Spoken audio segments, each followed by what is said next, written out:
Hi everyone and welcome back to my channel.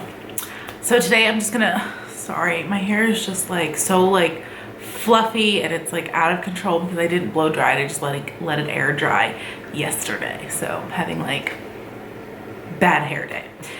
But anyway, welcome back to my channel. If you're just finding my channel because this is an IVF video, welcome. My name is Jeana. We are starting our fifth full IVF cycle. I'm always unsure of like how to like number my cycles because this is our fifth like full in vitro cycle, but we've done 2 FETs. FET means frozen embryo transfer.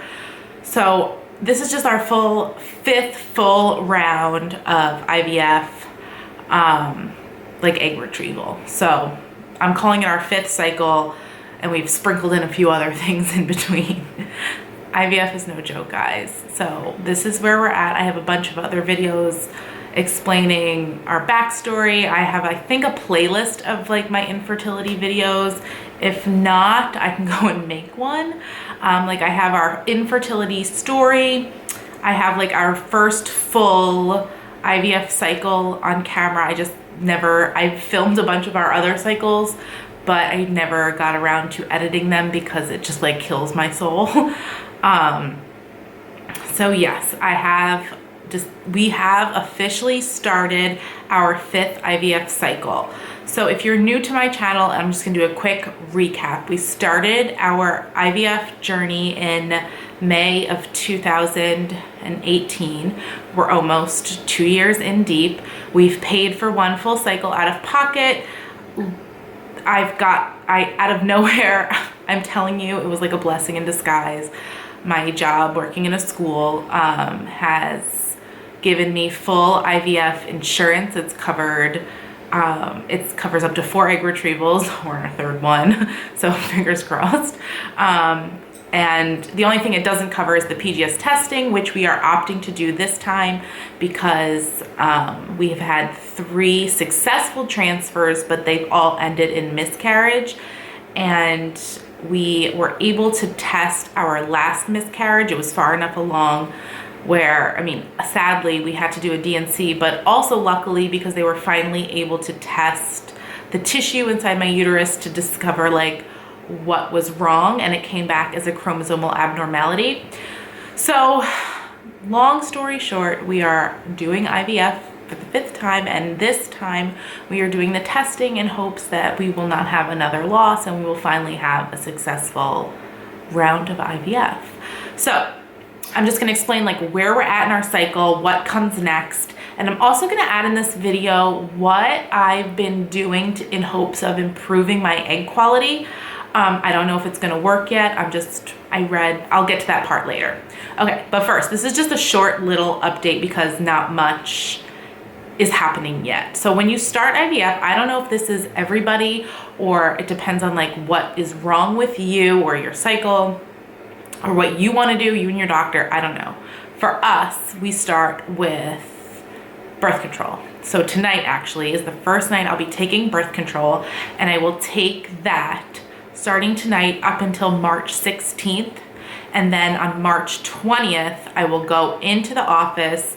They will check my ovaries. So the point of the birth control is to like get everything at a baseline level. They want to get your ovaries, like everything, like stabilized, I guess. I'm still unsure why we do birth control, but my understanding is from the doctors, and they tell me that it's because they want everything to be like the same. So when you start like your natural cycle, your ovaries are creating follicles to produce an egg. So when you're doing IVF, you kind of want to suppress everything. That's the word I was looking for. Everything wants to be like suppressed. So they want to suppress everything so that when you start the injectables, everything's about like the same size and same everything. So that's probably why. On top of that, I am doing a Lupron because I've ovulated early 2 of my times. I'm actually a little nervous because this is how like my pattern goes. First time I ovulated early. Second time I did not. 3rd time I ovulated early. 4th time I did not. And so I'm hoping that the Lupron that we did the 4th time also helps with this cycle not to ovulate early. We haven't done an egg retrieval in about a year. So I'm kind of like, while I'm a veteran to IVF, I'm kind of like, I forget what happens. I called the doctor like 3 times to be like, okay, like when we start, like, am I starting like right away? And then they're like, the birth control. I'm like, okay, I forgot about that. And then they mentioned they wanted to do a hysteroscopy or a saline sonogram, but we're not gonna do that till we're closer to our frozen embryo transfer. But disclaimer really quick, I'm like really bad at sit down video. So if I'm missing anything, please leave questions down below. I kind of just wing these, like I don't have anything written down. I'm just like going off the top of my head. I do oddly remember all of my dates though. So I guess that's like about a week into taking the birth control. We're gonna overlap with some Lupron, which I'm gonna take all the way up until we start the stims, and then I do that. So it starts at 20 units of Lupron and then it goes down to 5. And I guess that's just trying to hold back early ovulation because my body's so freaking weird. It's just like, only me this happens to. I have a whole video on me ovulating early if you're interested. It's so frustrating because you go through all of this and then they go in there and it's like, your egg's already popped out. You're like, are you freaking kidding me? It's just, it's so frustrating, guys. It's absolutely frustrating. So yeah, not much of an update, but it's kicking off our IVF cycle. I'm gonna try my best to take you guys along. As you know, I'm a little emotionally unstable when we're doing IVF, so I'm probably going to like bring you guys along, like do updates and videos up until like we get like our testing back, and then I'm probably gonna keep to myself like our transfer, just so that I don't feel pressured to like have to tell you guys if it worked and all of those things. I hope you guys understand. I might change my mind, I don't know, because God only knows when that's gonna happen. But yeah, it's a really simple update, guys. I'm sorry, it's nothing exciting. So birth control tonight, start that with Lupron in about a week up until March 20th, and hopefully we will start stims March 21st. We are doing the exact same protocol that I did last February. That has been about exactly a year. So we're gonna do 4 vials of Menopur. It's so much Menopur. With 100 IUs of Follistim, and I'll get more into that detail. I'll get more into that in detail when I start stims. But anyway, so now I'm going to tell you guys what I've been taking and what I've been doing in my life in hopes of improving my egg quality.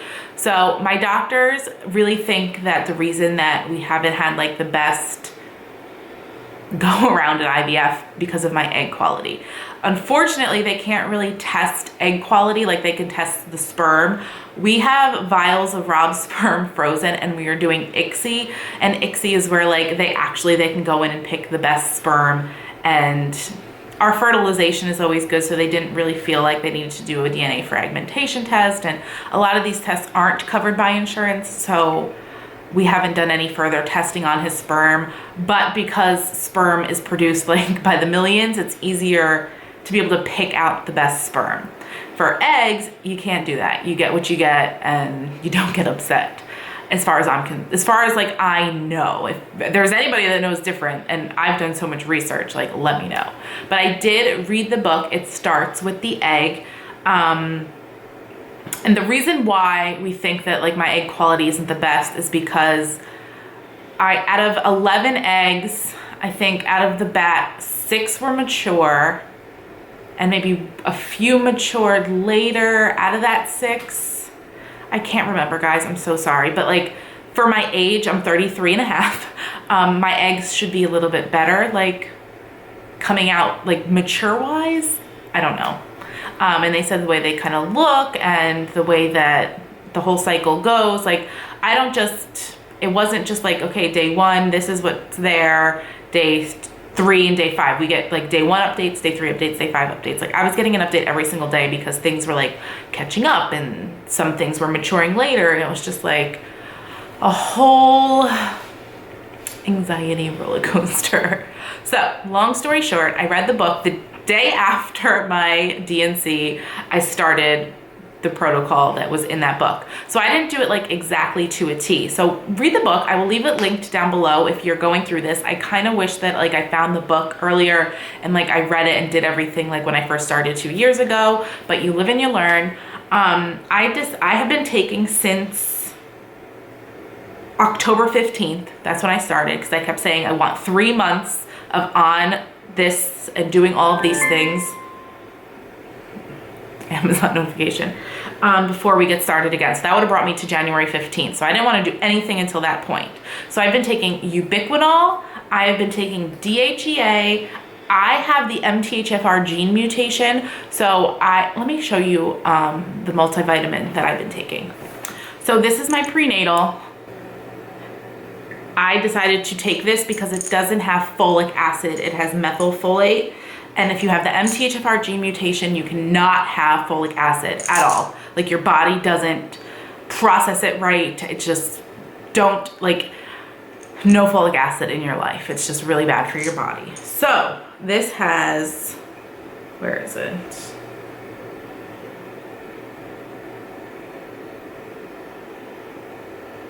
Folate, which is methylfolate. It's all organic, it's all plant-based. So I've been taking this multivitamin for over a year. Even before I found out about my gene mutation, I've been taking this just because I kind of like to I like to put the best things in my body that I can. I'm not perfect all the time, but yeah. So this is the prenatal I'm taking. And on top of that, I've been taking extra methylfolate as per my doctor's requests. This is the one I've been taking. I will link all of my, I will leave my Amazon store linked down below. Come on. And all of my supplements will be in there. I take 2 of these. So 2,000 extra grams or milligrams or whatever this is of methylfolate. My doctor told me to do that. So the rest of the things I've been taking are the things that I write about in the book. I take a little scoop of this every day. This is for liver function. I don't know what. I can't take this at night though. A few of these supplements I've been taking, I take in the morning because they were keeping me up at night. So I take this in the morning with these 2.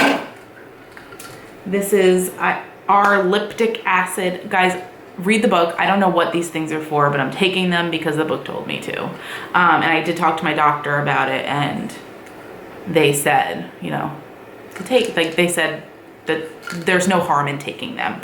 So these are the things that I take in the morning, and then everything else I take at night. The ubiquinol that I've been using, or CoQ10, whatever you decide to use. Ubiquinol is, actually this is just Ultra CoQ10. I probably got this because it was on sale. Because this is like an ultra concentrated one, I only take 1 pill. I know some people take up to 600 milligrams of CoQ10. You do what you feel is right for your body. But this is the one that I'm taking. I take melatonin. So the book tells you to take 2 to 3 milligrams. I'm taking 10 just because I really like how much it helps me go to sleep. I didn't realize that melatonin was also good for egg quality, and it's just a happy positive that it helps you go to sleep. So I've been taking this, and I also take 75 milligrams of DHEA. So these, unfortunately, I can't find it in 75 milligram form, so I take 3 of these. On top of all of these supplements, I have completely removed all toxins from my home. No candles, no fragrances of any kind in my house. I'm gonna go through a quick list of the things that I've changed. My laundry detergent, I use the 7th generation free and clear. There's not a single scent in there. This is one of the reasons why I switched to Young Living. I removed all of the dryer sheets from my house. I use cotton balls, and I make a little Young Living oil spray to just spray on the balls if you want it to have a scent or something. What else?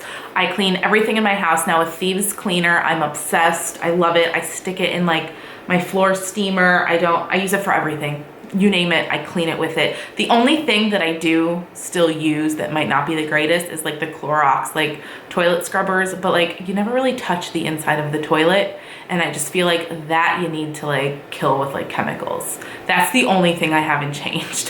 What else? Oh, my dishwasher tabs. There's fragrant-free, chemical-free ones from Trader Joe's that I'm loving. I also get the gel depending on what they have. What else? No more candles, no more anything. I use my oils. What else did I stop? Oh, my dish soap, my hand soap, like you guys name it, I've stopped using it because I'm just terrified of the toxins. And I haven't gotten a manicure pedicure since August because of nail polish is toxic. They explain it there. No more plastic in my house. The only plastic that like I do have is, why do I still use plastic? Oh, my filtered water, like bottle that I like, my Brita that I keep in the fridge, that's plastic, but it's not like, I don't ever, it doesn't get like hot. Like plastic is really like, once it gets hot, escape and it gets into the food. So I mean, if you still want to use plastic, you can, just don't ever heat up food in plastic. Those chemicals are being released into your food and it's just really bad. I don't even use Ziploc bags anymore, guys. Like I got reusable ones from Amazon. I've kind of gotten a little psycho about this. The one thing that I'm dying to do as soon as I'm done getting my eggs retrieved is a manicure and pedicure. Everything else, I'm not going back. Like the oils, I'm never using a candle again. The smells just give me a headache anyway. The smell of like Tide laundry detergent now gives me a headache. Like anything too powerful fragrance-wise just gives me a headache. It's just, if you're not, watch the movie on Netflix, Stink. I think that's the documentary. Just watch that if you have any doubts, but it's up to you, your life. I'm not the police. But if you are trying to improve your egg quality and you're going through infertility, I highly recommend removing all of those things in your life. Another thing, like my micellar water, I'm just using witch hazel now. My face wash is from Whole Foods, fragrance free. It's just a basic face wash. My face lotion is the one from Trader Joe's, fragrance free, I don't even know the words, paraben, phthalate, all those things free. The only thing, my makeup probably isn't, Tarte isn't that bad though. I think, where's my phone? I think the tinted moisture that I use scanned up as a 3. Download the apps, Think Dirty and EWG. Let me grab my phone. The Healthy Living, EWG, and the Think Dirty app. Scan everything in your house on either of these two things. You will be highly surprised. I'm just gonna give you an example. I know so many people love the Mrs. Meyer's cleaning products because, you know, it says all natural. It's an 8.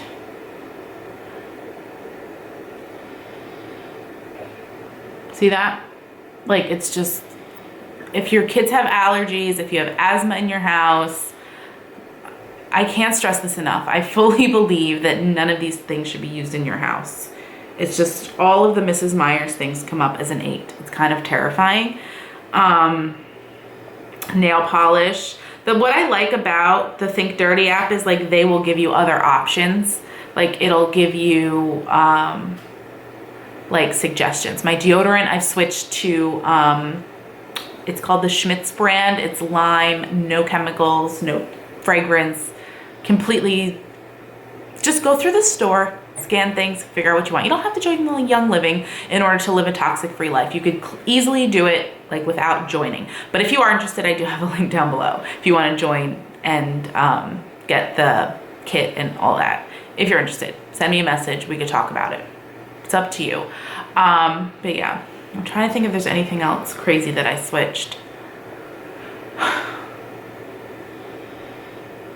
I can't think.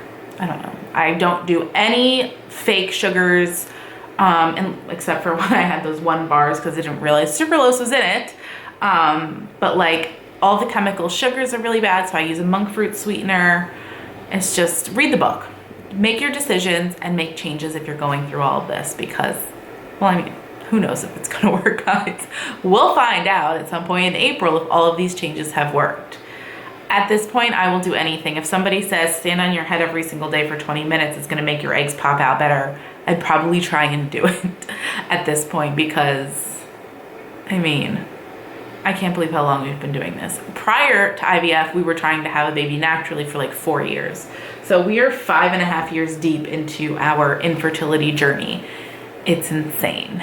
If I left anything out and you guys have any questions, because I am the worst sit-down video doer, please leave them down below. I will be sharing with you updates on Instagram, so make sure you're following me on Instagram. It's simply _Jeana. I will leave it right here, and it's also down below. because sometimes it's just easier for me to share on stories, but I will share on here too when I get a chance. So thank you guys so much for following me along this journey. Don't forget to subscribe to my channel if you haven't already, and I will see you guys in my next video. Bye.